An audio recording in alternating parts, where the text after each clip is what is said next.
Liberty bill चनहनबा ngamdabadagi angubasinggi thoichatnaba hengalakhi masi mapan thongi waijarabasu manungdadi nationalist singna tathi tawoi narakliba sida angubasingna punsinduna chap leppangamkhibadu makhoi mai pakmane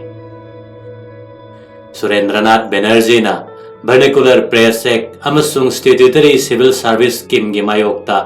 thawai sokna yaningdaba phongdokpada Bharat macha singgi apunba saktam ama tangai phadre haibasi Bharat macha singgi marakta ihongnaраklabane Banerjee masamakna mahaki Indian Association asi Bharat pumbagi thakta thamnabagi damak rajniti yoiba conference anirak kaukrabane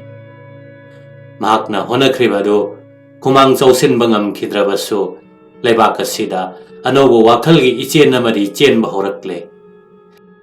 Jati pumbagi oina Madras Mahajan Sabha amasung Bombay Presidency gi Association linkhatnarakle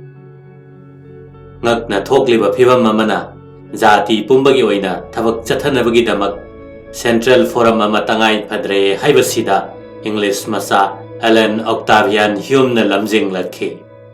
mahak ICS tagi matam sudana thabak tolakhibane magi pukninggi oiba ningtambagi wakhal adu atai English macha singna yaningkhide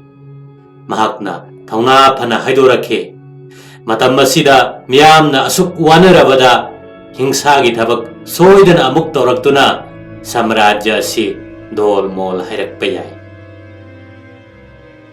phibam asi yoraklibagi maruoiba maramde sarkar ga misam praja singa yamna thaktok na leinakhre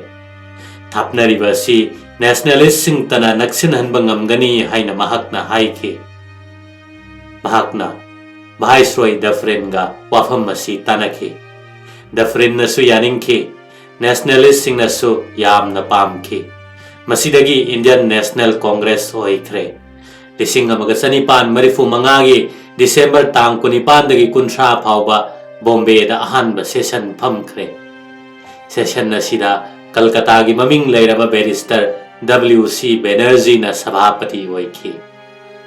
Congress ki ahanba session na sida leibak ki mafam pumnamaktagi delegate humbudrani thoina saruk yakhi ayambana yamna nungai yai phaba imungdagi horakpa ukil sing journalist sing amasung oja sing ni karbar to mioi amasung sarkar gi thabaktagi potharaba mi kharasu yaukhi Congress asigi yai phanaba khanbada pukning lupchariba English macha ahumdagi tadana Congress ki president oikhi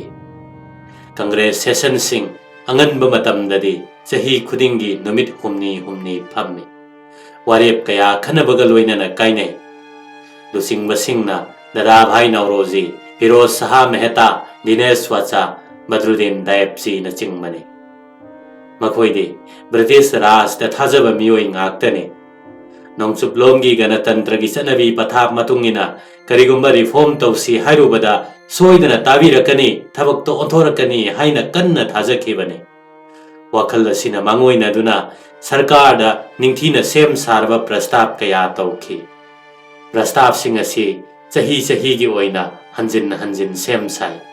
makhal kaya konsele maroiba prastab singi manungda kharadi Viceroy gi amasung province ki legislative council da mikhal da karakpa member sing yohanba ICS parikya asi England amasung Bharat ta matam amata da pangthokpa service asida Bharat macha sing yamna yohanba lomi singi awaba kharadang werbasu koknaba lamgi khazana hanthanba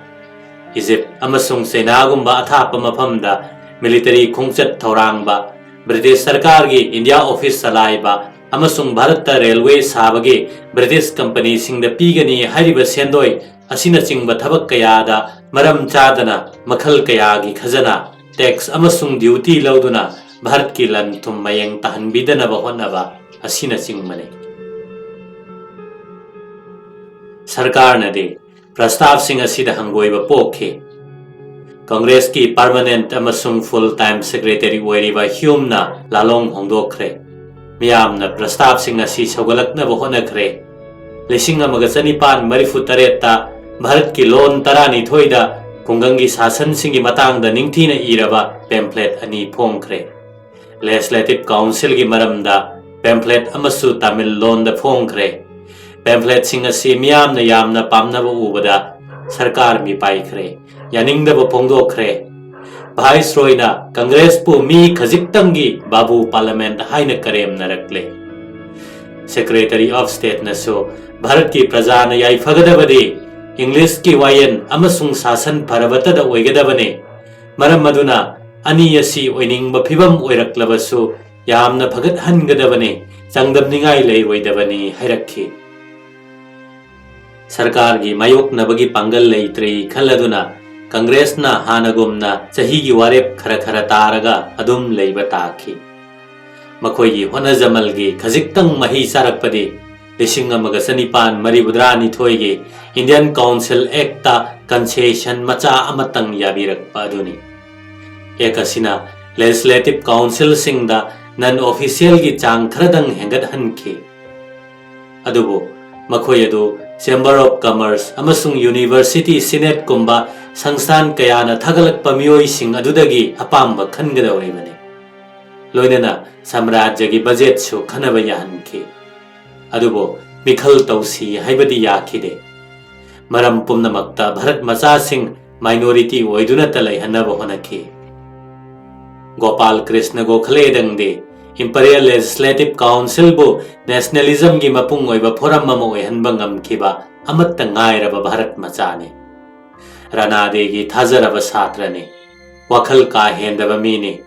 ꯅꯍꯥ ꯑꯣꯏꯅ ꯀꯪꯒ꯭ꯔꯦꯁꯀꯤ ꯑꯋꯥꯡꯕ ꯊꯥꯛ ꯌꯧꯕ ꯉꯝꯈꯤ꯫ 20ꯁꯨꯕ ꯁꯇꯥꯕꯗꯤꯒꯤ ꯍꯧꯔꯛꯄꯗ ꯃꯍꯥꯛꯅ ꯀꯥꯎꯟꯁꯤꯜꯗ ꯆꯪꯁꯤꯜꯂꯛꯈꯤꯕꯅꯤ꯫ ꯚꯥꯔꯠꯀꯤ ꯃꯔꯝꯗ ꯃꯃꯨꯠ ꯇꯥꯅ ꯒ꯭ꯌꯥꯟ ꯂꯩꯕ, ꯚꯥꯔꯠꯀꯤ ꯃꯤꯌꯥꯝꯒꯤꯗꯃꯛ ꯌꯥꯝꯅ ꯃꯤꯅꯨꯡꯁꯤ ꯍꯩꯕ ꯑꯃꯁꯨꯡ ꯃꯍꯥꯛꯀꯤ ꯁꯛꯇꯤ ꯂꯩꯔꯕ ꯋꯥꯉꯥꯡ ꯄꯨꯝꯅꯃꯛ ꯑꯁꯤꯅ ꯆꯍꯤ 10 ꯍꯦꯟꯅ ꯀꯥꯎꯟꯁꯤꯜꯒꯤ ꯅꯩꯅꯕꯗ ꯃꯃꯤ ꯐꯖꯅ ꯇꯥꯈꯤ꯫ ꯕꯖꯦꯠꯀꯤ ꯃꯇꯥꯡꯗ ꯃꯍꯥꯛꯅ ꯋꯥ ꯉꯥꯡꯂꯛꯄ ꯃꯔꯩꯄꯥꯛ ꯃꯔꯝꯗꯝꯒꯤ ꯃꯤ ꯄꯨꯝꯅꯃꯛꯅ ꯈꯧꯔꯥꯡꯅ ꯉꯥꯏꯅꯈꯤ꯫ ꯃꯤꯌꯥꯝꯒꯤꯗꯃꯛ ꯌꯥꯝꯅ ꯍꯩꯁꯤꯡꯅ ꯄꯨꯈꯠꯂꯛꯄ ꯃꯌꯥꯝꯁꯤꯡ ꯑꯗꯨ ꯇꯥꯔꯒ ꯕ꯭ꯔꯤꯇꯤꯁ ꯔꯥꯖ ꯐꯥꯎꯕ ꯁꯥꯎꯅꯤꯡꯂꯕꯁꯨ ꯃꯍꯥꯛꯄꯨ ꯕꯦꯚꯥꯔꯗꯤ ꯇꯧꯈꯤ꯫ ꯏꯟꯗꯤꯌꯟ ꯀꯥꯎꯟꯁꯤꯜ ꯆꯦꯛ ꯄꯥꯁ ꯇꯧꯈꯤꯕ ꯆꯍꯤ 10 ꯍꯦꯜꯂꯕꯁꯨ ꯀꯪꯒ꯭ꯔꯦꯁ ꯃꯊꯧ ꯄꯥꯡꯊꯣꯛꯄ ꯉꯝꯗꯅ ꯁꯨꯝ ꯂꯩꯔꯤ꯫ ꯑꯗꯨꯕꯨ ꯃꯇꯝ ꯑꯗꯨꯗ ꯕ꯭ꯔꯤꯇꯤꯁ ꯃꯤꯌꯥꯝꯗꯗꯤ ꯍꯛꯊꯦꯡꯅꯅ ꯑꯄꯤꯜ ꯇꯧꯔꯛꯈꯤ꯫ ꯊꯕꯛ ꯑꯁꯤ ꯕ꯭ꯔꯤꯇꯤꯁ ꯀꯃꯤꯇꯤ ꯑꯃ ꯁꯦꯝꯂꯒ ꯕ꯭ꯔꯤꯇꯦꯟꯗ ꯊꯕꯛ ꯆꯠꯊꯔꯨꯅꯕ ꯍꯣꯠꯅꯔꯛꯈꯤꯕꯅꯤ꯫ ꯋꯤꯂꯤꯌꯝ ꯋꯦꯗꯔꯕꯔꯟ, ꯑꯣ.ꯑꯦ. ꯍ꯭ꯌꯨꯝ ꯑꯃꯁꯨꯡ ꯕ꯭ꯔꯤꯇꯤꯁ ꯄꯥꯔꯂꯤꯌꯥꯃꯦꯟꯠꯇꯒꯤ ꯄꯣꯊꯥꯔꯕ ꯗꯥꯗꯥꯚꯥꯏ ꯅꯥꯎꯔꯣꯖꯤ ꯌꯥꯝꯅ ꯊꯧꯅꯥ ꯐꯅ ꯆꯪꯁꯤꯟꯈꯤꯕꯅꯤ꯫ ꯁꯥꯙꯥꯔꯟ ꯏꯪꯂꯤꯁ ꯃꯆꯥꯁꯤꯡ ꯑꯃꯁꯨꯡ ꯔꯥꯖꯅꯤꯇꯤ ꯇꯧꯕꯁꯤꯡꯅ ꯚꯥꯔꯠꯀꯤ ꯅꯦꯁꯅꯦꯂꯤꯖꯝꯒꯤ ꯃꯇꯥꯡꯗ ꯀꯔꯤꯁꯨ ꯊꯧꯁꯥꯅꯈꯤꯗꯦ꯫ ꯕ꯭ꯔꯤꯇꯤꯁ ꯔꯥꯖꯅꯗꯤ ꯀꯪꯒ꯭ꯔꯦꯁꯃꯦꯟꯁꯤꯡ ꯑꯁꯤ ꯍꯪꯒꯣꯏꯅꯤꯡꯉꯥꯏ ꯑꯣꯏꯕ, ꯃꯊꯧ ꯅꯠꯇꯅ ꯊꯕꯛꯇ ꯋꯥꯔꯦꯝ ꯁꯨꯕ ꯀꯥꯡꯕꯨꯅꯤ ꯍꯥꯏꯅ ꯆꯦꯠꯅ ꯊꯥꯖꯔꯛꯈꯤ꯫ ꯀꯪꯒ꯭ꯔꯦꯁꯀꯤ ꯃꯈꯨꯠꯇ ꯔꯥꯖꯅꯤꯇꯤꯒꯤ ꯂꯨꯆꯤꯡꯕꯁꯤꯡ ꯌꯥꯎꯈ꯭ꯔꯦ ꯍꯥꯏꯕꯁꯤꯗꯤ ꯈꯪꯕ ꯉꯝꯈꯤꯗꯦ꯫ ꯅꯤꯡꯊꯧ ꯃꯆꯥꯁꯤꯡ, ꯂꯧꯌꯥꯝ ꯆꯥꯕ ꯚꯗ꯭ꯔꯂꯣꯛꯁꯤꯡ ꯐꯥꯎꯕ ꯀꯪꯒ꯭ꯔꯦꯁꯅ ꯀꯣꯟꯁꯤꯟꯈ꯭ꯔꯦ, ꯃꯁꯥ ꯍꯛꯊꯦꯡꯅꯅ ꯆꯪꯁꯤꯟꯈ꯭ꯔꯦ ꯍꯥꯏꯕꯁꯤ ꯈꯪꯈꯤꯗꯦ꯫ ꯑꯃꯔꯣꯝꯗ ꯍꯧꯈꯤꯕ ꯆꯍꯤ 10 ꯑꯁꯤꯗ ꯀꯪꯒ꯭ꯔꯦꯁꯅ ꯔꯥꯖꯅꯤꯇꯤꯒꯤ ꯄꯥꯔꯇꯤ ꯑꯃ ꯑꯣꯏꯕꯒꯤ ꯃꯍꯨꯠꯇ ꯗꯤꯕꯦꯇꯤꯡ ꯁꯣꯁꯥꯏꯇꯤ ꯑꯃꯒꯨꯝꯅ ꯃꯇꯝ ꯂꯦꯟꯈꯤ꯫ ꯆꯨꯝꯃꯤ, ꯃꯦꯝꯕꯔ ꯃꯁꯤꯡ ꯌꯥꯝꯂꯛꯂꯦ, ꯕ꯭ꯔꯥꯟꯆ ꯀꯌꯥ ꯂꯩꯔꯛꯂꯦ, ꯑꯗꯨꯕꯨ ꯆꯍꯤꯒꯤ ꯁꯦꯁꯟꯁꯤꯡꯗ ꯊꯥꯅꯕ ꯗꯦꯂꯤꯒꯦꯠ ꯈꯟꯅꯕ ꯑꯁꯤꯇꯅ ꯃꯈꯣꯏꯒꯤ ꯃꯔꯨꯑꯣꯏꯕ ꯊꯕꯛ ꯑꯣꯏꯈꯤ꯫ ꯑꯁꯨꯝꯅ ꯅꯦꯁꯅꯦꯂꯤꯖꯝꯒꯤ ꯏꯍꯧ ꯃꯐꯝ ꯃꯔꯥꯡ ꯈꯪꯗꯅ ꯑꯁꯨꯝ ꯃꯃꯤ ꯁꯥꯝꯈꯤꯕꯒꯨꯝ ꯇꯧꯏ꯫ ꯃꯁꯥꯅ ꯇꯥꯕꯅꯤ, ꯀꯪꯒ꯭ꯔꯦꯁ ꯃꯅꯨꯡꯗꯒꯤ ꯃꯈꯣꯏꯒꯤ ꯂꯨꯆꯤꯡꯕꯁꯤꯡ ꯍꯨꯟꯅꯔꯛꯂꯦ꯫ ꯃꯃꯩꯗ ꯃꯩ ꯆꯨꯕ ꯌꯥꯎꯔꯛꯂꯤꯕꯁꯤ ꯑꯔꯕꯤꯟꯗ ꯘꯣꯁꯅꯤ꯫ ꯏꯪꯂꯦꯟꯗ ꯆꯍꯤ 13 ꯂꯥꯏꯔꯤꯛ ꯇꯝꯗꯨꯅ ꯂꯩꯔꯨꯔꯕ ꯑꯔꯕꯤꯟꯅ ꯕꯔꯣꯗꯥ ꯀꯣꯂꯦꯖꯇ ꯏꯪꯂꯤꯁꯀꯤ ꯄ꯭ꯔꯣꯐꯦꯁꯔ ꯑꯣꯏꯈ꯭ꯔꯦ꯫ ꯃꯍꯥꯛꯅ ꯋꯦꯁꯇꯔꯟ ꯀꯜꯆꯔ ꯊꯥꯗꯣꯛꯇꯨꯅ ꯄ꯭ꯔꯤꯊꯤꯕꯤꯗ ꯅꯤꯡꯇꯝ ꯏꯍꯧꯁꯤꯡ ꯅꯩꯅꯔꯛꯄꯁꯤꯡ ꯑꯗꯨꯗ ꯃꯊ꯭ꯋꯥꯏ ꯂꯨꯞꯈꯤ꯫ ꯃꯁꯥꯃꯛ ꯔꯤꯚꯣꯂꯨꯁꯅꯔꯤ ꯑꯃ ꯑꯣꯏꯈꯤ꯫ 1962ꯗ ꯃꯍꯥꯛꯅ ꯑꯥꯔꯇꯤꯀꯜ ꯑꯃꯗ ꯀꯪꯒ꯭ꯔꯦꯁꯄꯨ ꯃꯤꯗꯜ ꯀ꯭ꯂꯥꯁꯀꯤ ꯀꯥꯟꯅꯗꯕ ꯁꯪꯁꯊꯥꯟꯅꯤ, ꯃꯁꯥꯒꯤ ꯑꯔꯦꯞꯄ ꯐꯤꯔꯦꯞ ꯂꯩꯇꯕ, ꯕ꯭ꯔꯤꯇꯤꯁ ꯔꯥꯖꯇꯕꯨ ꯂꯥꯏꯒꯨꯝꯅ ꯆꯠꯆꯕ, ꯃꯔꯩꯕꯥꯛ ꯅꯤꯡꯖꯕꯒꯤ ꯋꯥꯈꯜꯂꯣꯟꯗꯤ ꯁꯦꯝꯖꯤꯟ ꯁꯥꯖꯤꯜꯂꯒ ꯇꯧꯁꯤꯟꯅꯗꯨꯅ ꯂꯩꯕ ꯁꯪꯁꯊꯥꯟꯅꯤ ꯍꯥꯏꯅ ꯀꯪꯒ꯭ꯔꯦꯁꯄꯨ ꯁꯤꯗꯣꯛꯈꯤ꯫ ꯍꯧꯖꯤꯛ ꯂꯩꯕꯥꯛ ꯑꯁꯤꯗ ꯇꯧꯒꯗꯧꯔꯤꯕꯗꯤ ꯂꯥꯏꯔꯕ ꯂꯧꯃꯤ ꯁꯤꯟꯃꯤꯁꯤꯡꯕꯨ ꯀꯟꯕꯅꯤ꯫ लेबाकी शक्ति पुनमक माइगै असोमदा लमजिंगदुना मपांगल कनखटहनगदबनी हाइना महाकना कन्ना लाउरखे। महाराष्ट्र, बेंगोल अमसुंग पंजाब तसु कांग्रेस के लुसिंगबसिंगबु यामना यानिंगदबा अमु ओइबगी निंगथीरबा गुणसिंगना लैतेंगलबा चित पवन ब्राह्मण मचा बाल गंगाधर तिलक सोंथोरकले। चही अमतदा अमुक्तंग हंगोइगुमना खोंगबा कांग्रेसना मसागी हैनबी असि थादोक्त्रिबा मखै करिसु कानबा पुरक्लोय हाइना थौना फना कांग्रेसपु आलोचना तौरखे। मसागी लालोंगदे महाराष्ट्रदा ब्रिटिश की ngakchau thekpa sajat thinggadabani haibasina lamjing oikhi। Aurobindo गुमना तिलकना सु कांग्रेसना मिसम प्रजा सिंगदगी शक्ति समगतकदबनी हाइना लाउखि। अदुबो महाके अहानबा प्रसारदि धर्मगे यामना नक्सिन्ने। अदुना हिंदू सिंगतना तानिंगबा पोकने। हिंदू सिंगी लाइरिक लाइसु निंगथीना नैनरगा मी अमगी ख्वाइदगी हेनबा पुंसिगी मही यानबदि कर्मजोगी अमा ओइबनी हाइखि। ओइनिंगबा मोंगी ओइरसनो अरानबबु तौरबदि तुमिन्ना लैसिनफम थोक्ते थौना लिंगजेल लैना लांथेंगनगदबनी हाइना संदोखि। वफमसिंग असि मियामना कन्ना पामनरबा महाकी सेफोंग मराठी लोनगी केसरी अमसुंग इंग्रेजीगी मराठादा साफु कन्ना फोंखि। ब्रिटिश सिंगबु यानिंगदनबा महाकना अतै पांबै कयासु सिजिनखि। हिंदू की नुपी मचा सिंगी लुहोंगबा याबा सही यामद्रबदा सही 10 12 फाउबा हेंगतनबा 1994 सरकारना एज ऑफ कंसेंस बिल पुथोरकपदा महाकना साथीना यानिंगदबा फोंदोखि। हिंदू की चनविदि खक होंदोकपा यारोय हाइबा अकनबा मोट पीखि। ब्रिटिश राज की मायोक्ता शक्ति लैना संगसिनबा ngamnabagidamak गणेश उत्सव अमसुंग शिवाजी फेस्टिवल महाकना थवाई यावना पुखलक्तुना मियामगी ओइबा कुमई नौना हुदोखे। असुमना तिलकना कांग्रेस एक्सट्रीमिस्ट विंगी लुचिंगबा अमा ओइरकले। मियामगी शक्ति सागतपा असिना कांगरुप असिगी मरु ओइबा पांदम ओइरे। इंडस्ट्री, बैंकिंग, एजुकेशन अमसुंग खुंगंग चौखटहन्नबा होनबदा ब्रिटिश की मतेंग ngaiबगी महत्ता इसाना इसाबु मतेंग पांगजबना हेना फै हाइबा पाउजेल कन्ना संदोखि। मसिदगी स्वदेशी की हौ सागलखि। 1995 स्वदेशी आंदोलन असि निंगतम आंदोलन की मरुओइबा सरुक अमा ओइरे। 1993 तिलकना भारत की लसिंग फी साबदा सरकारना एक्साइज ड्यूटी लौरिबा अदु पीदनबा कैंपेन तौखि। असिगुमलबा खोंजंग असि मतुंगदा महात्मा गांधीना सिविल डिसओबीडियंस मूवमेंट सिजिनरखि। मरकसिदा मरम कयादगी हिंदू मुस्लिम मसुम यानरक्त्रे। लेजिस्लेटिव काउंसिल दा मिखलदा कारकपा मेंबरसिंगना मेजॉरिटी ओइहनबा। भारत अमसुंग इंग्लैंड अनिमक्ता परीक्षा थाबा यारबा ICS की मतांगदा भारत मचासिंगी सांग हेना यावहनबा हाइबा कांग्रेस की दावी असिना अलीगढ़ मूवमेंट यावरिबा मुस्लिम सिंगबु वरौहनखि। मरमदे मुस्लिम सिंगना काउंसिल दसु ICS दसु मयोंग याना यावबा ngamloidawri। लोइनना सैयद अहमद खाना महाक्ते ब्रिटिश राज मगक नोना लैजबा मीनिना कांग्रेस पु यानिंगखिरे। मुस्लिम सिंगबु मसिदा यावहनदनबा होनखि। महाकी मरुप अलीगढ़ कॉलेज की प्रिंसिपल थियोडोर बेक खुसमनरगा 1994 मुस्लिम सिंगी ओइजबा मांगदनबगिदमक Mohammedan Anglo Oriental defence association कौवा संस्थान अमा लिंखटखि। मुस्लिम सिंगना हिंदू सिंग राजनीति की माइगैदा खुसमनरुरबदे ममैदा मसिंग यामलबा हिंदू सिंग मिनाय ओइरकनी हाइना महाकना लौखि। डिफेंस एसोसिएशन असि थुनमक मुत्ख्रबसु हिंदू मुस्लिम अनिगी मरक्ता थाजनदनबगी मरुदी हुलमले। लोइनना कांग्रेस तगी मुस्लिम सिंग अथुबा मतमदा तोकनरकले। हेना साथीबा थौदोक अमसु अमुक थोक्लरे। 1994 की थंगनबा अथेंगबा चही खरदा आर्य समाज यामना कनखलखि। सनबी हटपा यारोय हाइना हिंदू सिंगना पंजाब अमसुंग नोंगचुप UP दतनतना अतै मफम सिंगदसु कन्ना आंदोलन तौरखि। अदुबो मुस्लिम सिंगना मखोइगी धर्म की मतुंगिना सन हातुना पूजा कटपा हाइबसि तोखैदबा थबकनी हाइना कन्ना संदोरखि। इहो अनि असि मुखाइनदुना 1974 गी मयाई वाइदा बिहार अमसुंग यूपी सिनब थुंगना कंगलुप मसेल हनरखी फिवम असिदगी हेना मुक लुसेन्ना सदाब्दी एदुगी अरोइब चही मंगादा पाक्सन्ना चाक तांगलक्ले महाराष्ट्रदा प्लेग लौनगन लैना संदोरक्ले ब्रिटिश ऑफिशियल सिंगना प्लेग थिंगनबा हाथु हाथु होनरक्पदा 1994 मियोय अनि हातखी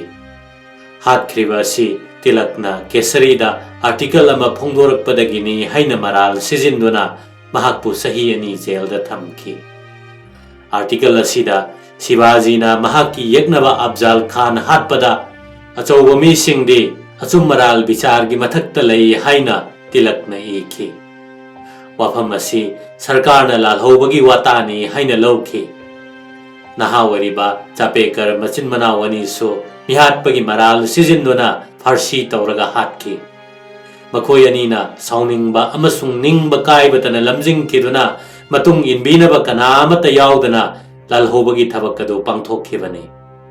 अदुबो असिगुम वाखल असिदगी टेरोरिज्म की थबक समगत सागतनरक्ले 19 सुब शताब्दी लोइसिलक्ले लेबाक की फिवम हाइनिंगाई लेतना सोक्सिनख्रे चाक तांगबना मी कया सिहनख्रे मिसिंग हंथरक्ले लौमी सिंगना तमथीरबा खजना लौखटपीबदगी उपराकना सित्तुना लैनरक्ले मही तमलोरबा नहारोल सिंगना थबक फंगदबगी मैरी लगता मैसा खांगदुना लेनरक्ले अदुबु सासन पाइरिबा कांगबुनदी करिसु नासुंगदना लेखी थोइना हेनदुम साम्राज्य असि मथंग मथंग चौखलक्तुना अफबा मोंगदा लैरे हाइना चौथोकचखी ब्रिटिश राज्यना भारत की मियामबु निंगथिना लोई चनसिन्दुना थंबा सिदा मखोइगी दमक्तदी चावरबा खुदोल अमनी हाइना लौनखी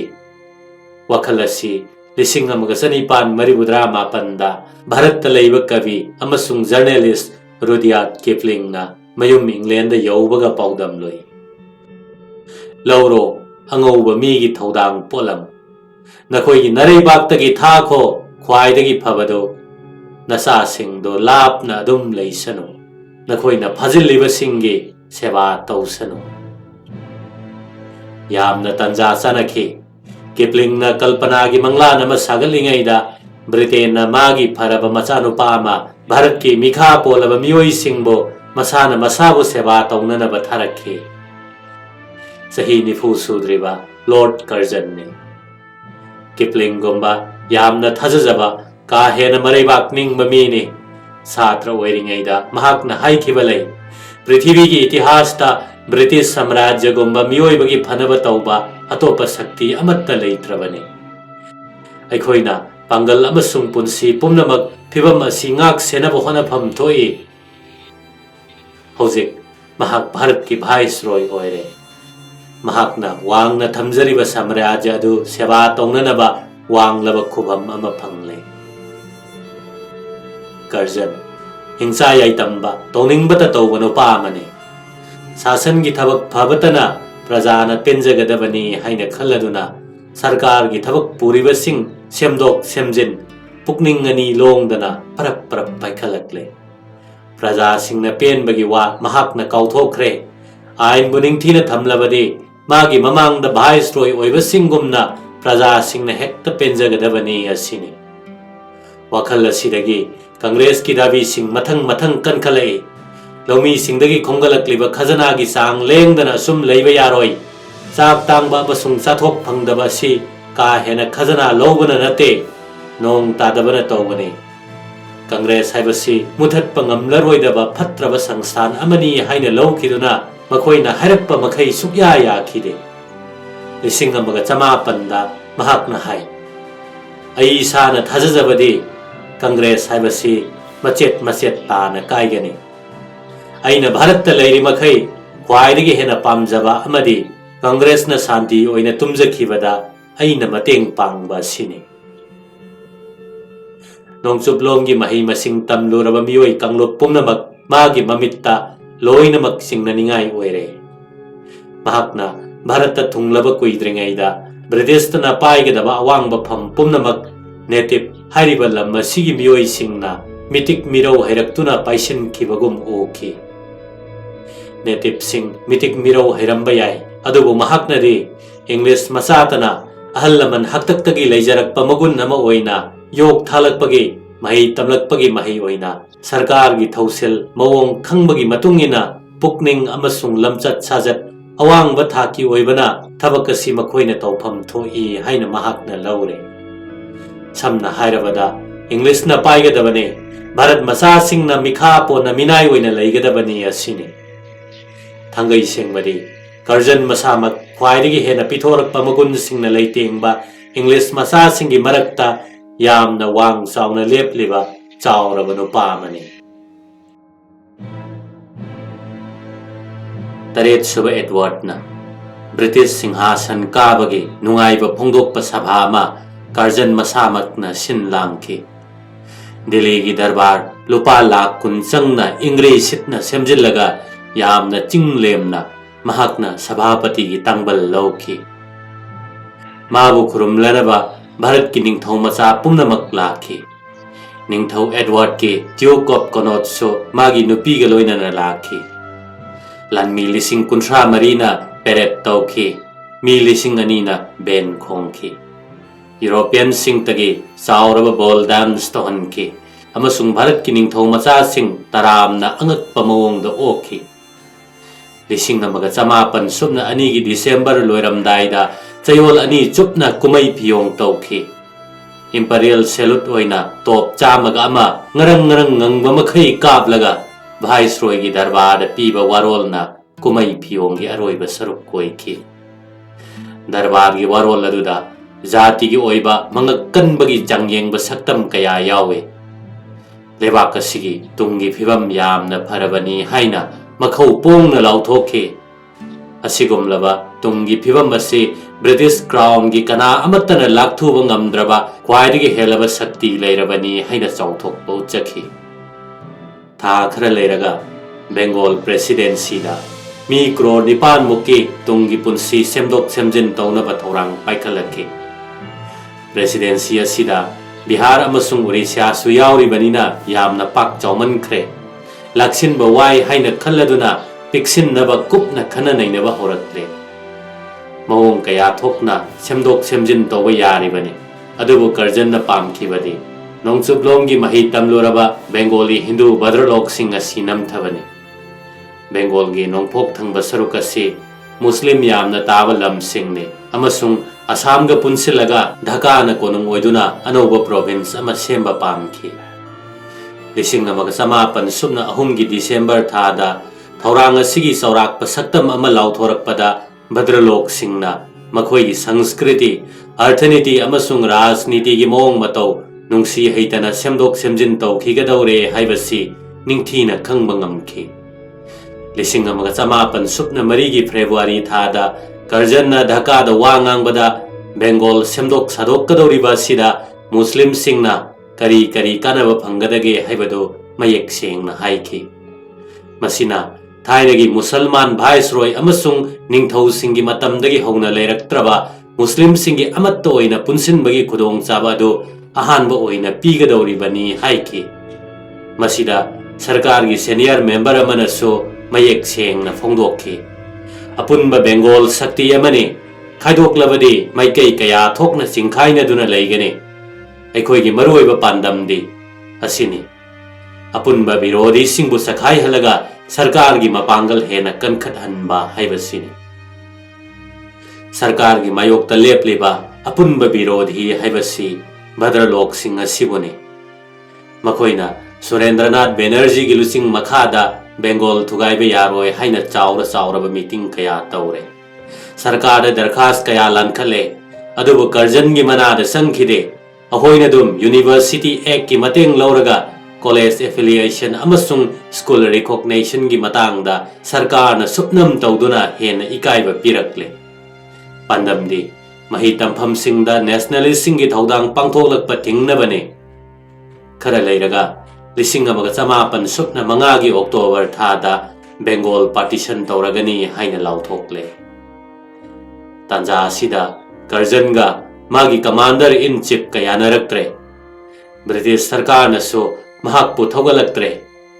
ꯑꯗꯨꯅ ꯃꯔꯝ ꯑꯣꯏꯗꯨꯅ 1995ꯒꯤ ꯑꯣꯒꯁꯠ ꯊꯥꯗ ꯍꯥꯊꯨ ꯔꯤꯖꯥꯏꯟ ꯇꯧꯈ꯭ꯔꯦ꯫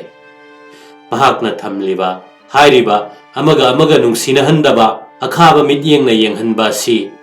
ꯃꯍꯥꯛꯅ ꯌꯥꯝꯅ ꯅꯤꯡꯖꯔꯝꯕ ꯁꯃꯔꯥꯖ꯭ꯌ ꯑꯁꯤꯒꯤ ꯌꯨꯝꯐꯝ ꯃꯤꯠꯌꯦꯡꯁꯤꯡ ꯑꯁꯤꯅ ꯊꯨꯒꯥꯏꯔꯛꯄ ꯍꯥꯏꯕꯗꯨ ꯑꯣꯏꯒꯗꯧꯔꯤ꯫